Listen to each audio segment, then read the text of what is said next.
समझने के लिए हम तर्क का सदुपयोग करते हैं। जब समझने के लिए हम तर्क का सदुपयोग करते हैं तो वो तर्क जो है वो तर्क संगत होता है। लेकिन जब हम ठान के बैठे होते कि हमें नहीं समझना है तो वो तर्क फिर कुतर्क बन जाता है और आदमी कहीं नहीं पहुंचता। वो तो ठाने कि हमें तो विरोध ही करना है, तो वो स्वयं का विरोध करता है।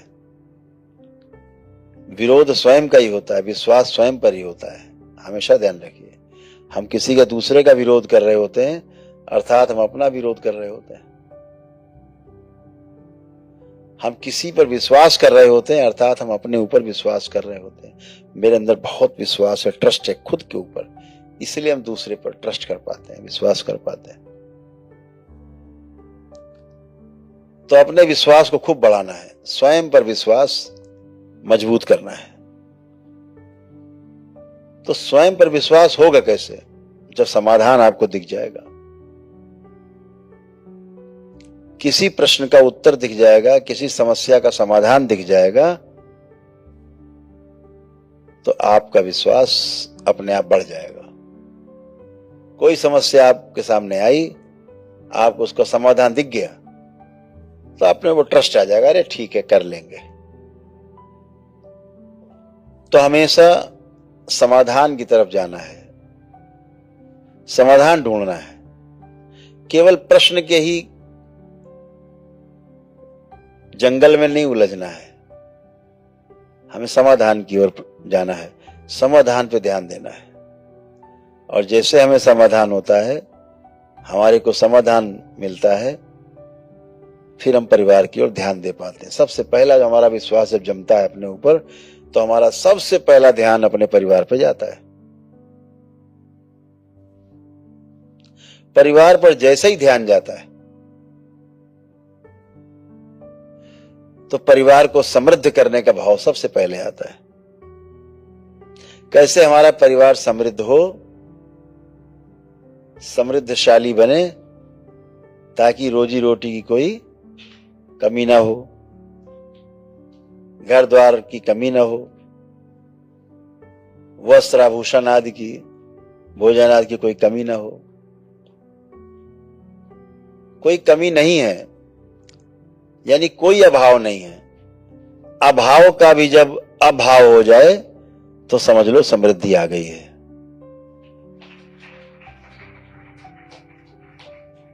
समृद्धि का, प्रॉस्पेरिटी का अर्थ ये नहीं है कि इतनी संपत्ति हो जाए कि आपको पता ही ना हो कि कितनी संपत्ति हमारे पास है। समृद्धि का ये अर्थ कदापि नहीं है, ये है दरिद्रता है, स्वयं पर विश्वास नहीं है। इसलिए बहुत सामान इकट्ठे करने की जद्दोजहद है, ये स्वयं पर विश्वास को कम दिखाता है। स्वयं के लिए अगर केवल अकेले के लिए कोई व्यक्ति इतना प्रयासरत है, इतना इकट्ठा करना चाहता है कि इसकी 700 पुश्तें भी खाती रहें, तो समझो इसको अपने ऊपर विश्वास नहीं है।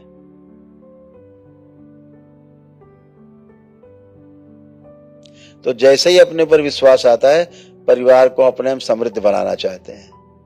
और जब आपका परिवार समृद्ध होता है, प्रत्येक व्यक्ति समाधानित होता है, अपने परिवार को समृद्ध करता है। ऐसे तमाम समृद्ध परिवार मिलकर के एक समाज बनता है। और जब ऐसा समाज बनता है जिसको कोई कमी नहीं है, तो वहां अभय आता है। सबसे पहले अभय आता है, कोई भय नहीं, किसी को किसी से भय नहीं। ऐसा अभय जब समाज में आता है तो आप प्रमाणित हो जाते हैं अपने परिवार में, स्वयं में प्रमाणित होते हैं, फिर परिवार में प्रमाणित होते हैं, फिर समाज में प्रमाणित होते हैं। जब आप समाज में प्रमाणित हो जाते हैं तो फिर आपको सृष्टि में सब कुछ दिखता है कि अपना जैसा है, सब अपने जैसे हैं। फिर आपके अंदर शोषण का भाव नहीं आता किसी के प्रति। ठीक उल्टा कर दीजिए, अगर स्वयं में समाधान नहीं है, स्वयं में तमाम प्रश्न है, स्वयं में तमाम समस्याएं हैं, समाधान नहीं दिखता, तो आप अविश्वास से भरे हुए हैं, स्वयं पे विश्वास नहीं है, अभाव से भरे हुए हैं। और चाहिए और चाहिए और चाहिए, सब कुछ चाहिए, सब कुछ, सब टोटल सब चाहिए, सबका मेरे पास आ जाए, ऐसा भाव। यह दरिद्रता का भाव है, दरिद्र होने का भाव है। सब कुछ होने के बावजूद भी कम लगे, समझो यह व्यक्ति दरिद्र है। पैसे वाला नहीं है, जो कहते बहुत पैसे वाले नहीं, दरिद्र आदमी। हजारों करोड़ भरा है फिर भी कम है, और लाओ, यह दरिद्र आदमी है। मेरे पास जितना है मेरी आवश्यकता से अधिक है, ऐसा दिख जाए पीछे, इस भाव को समृद्धि कहते हैं। यह समृद्धि का भाव है, यह समृद्धि है कि मेरे पास जितना है मेरी आवश्यकता से अधिक है, यह समृद्धि का भाव है। और मेरे पास इतना हो जाए कि 700 पुस्तकें भी खाती रहे, कम न पड़े, ये दरिद्रता का भाव है। हमारे महापुरुषों ने कहा भी है कि पूत कपूत तो का धन संचय, और पूत सपूत तो का धन संचय। अगर आगे आने वाली पीढ़ी बेवकूफ है, सक्षम नहीं है, दुष्ट है, तो जो आपने इकट्ठा किया वो खत्म कर देंगे।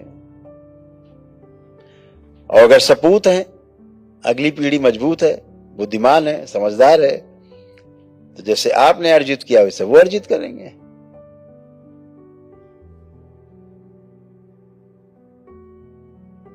महापुरुषों ने सब कुछ कह डाला, अनुभव के आधार पे कहा।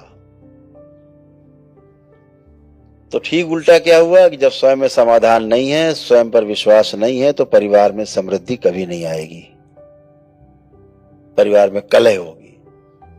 ऐसा आपका टूटा फूटा परिवार, ऐसे तमाम टूटे फूटे परिवार मिलकर के जब समाज बनेगा तो सब में अभाव रहेगा, सब एक दूसरे का लूटने की कोशिश करेंगे, तो भय बना रहेगा पूरे समाज में। और समाज में भय रहेगा तो आपके अंदर शोषण का भाव रहेगा, आप सिर्फ शोषण कर सकते हैं, फिर पोषण का भाव नहीं रहेगा। इसलिए स्वयं पर विश्वास होना बहुत आवश्यक है।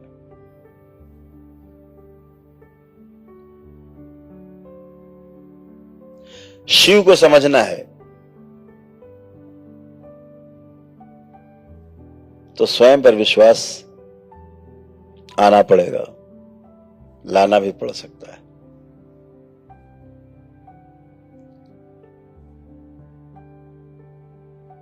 और कोई रास्ता नहीं शिव को समझने के लिए।